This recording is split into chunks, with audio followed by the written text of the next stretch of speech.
தேனி, திண்டுக்கல், மதுரை, ராமநாதபுரம், சிவகங்கை ஆகிய 5 மாவட்டங்களின் குடிநீர் தேவைக்காகவும் விவசாயத்திற்காகவும் முல்லைப் பெரியாறு அணையிலிருந்து நீரை தேனி மாவட்ட ஆட்சியர் ரஞ்சித் சிங் திறந்து வைத்தார். இதுகுறித்த நேரலை காட்சிகளுடன் விவரங்களை தருவதற்காக இணைகிறார் எமது செய்தியாளர் சத்யராஜ்.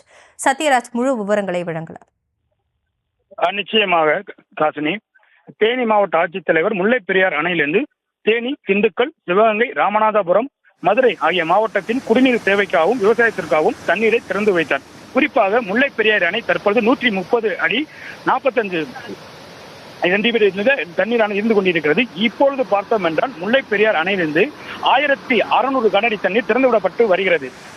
குடிநீர் தேவைக்காக அதிகமாக தண்ணீர் திறக்கப்படும் என்று விவசாயிகள் கோரிக்கை விட்ட நிலையில் தற்பொழுது தேனி மாவட்ட ஆட்சித்தலைவர் முல்லைப் பெரியாறு அணைக்கு வருகை தந்து 300 கன அடி எக்ஸ்ட்ராவா, அதாவது அதிகமாக திறந்து வைக்கிறார். தற்போது முல்லைப் பெரியாறு அணையிலிருந்து 1900 கன அடி தண்ணீர் திறந்துவிடப்பட்டு வருகிறது. தேனி மாவட்ட நிர்வாகத்தின் சார்பாக ஏற்கனவே வெள்ள அபாய எச்சரிக்கை தேனி மாவட்ட மக்களுக்கு விடுக்கப்பட்ட சூழலில் இன்று விவசாய சங்கத்தைச் சேர்ந்த பிடிஆர் விஜயராஜன், பொதுப்பணித்துறை அலுவலர் செல்வம், முல்லைப் பெரியாறு செயற்பொறியாளர்கள், அரசு அதிகாரிகள் தலைமையில் முல்லைப் பெரியாறு அணைக்கு பூஜைகள் நடைபெற்று தற்போது தண்ணீரான திறந்துவிடப்பட்டு உள்ளது. இந்த சம்பவத்தை பார்க்கும் விவசாய சங்கங்களும் தமிழக முதல்வருக்கு நன்றியை தெரிவித்து வருகின்றன.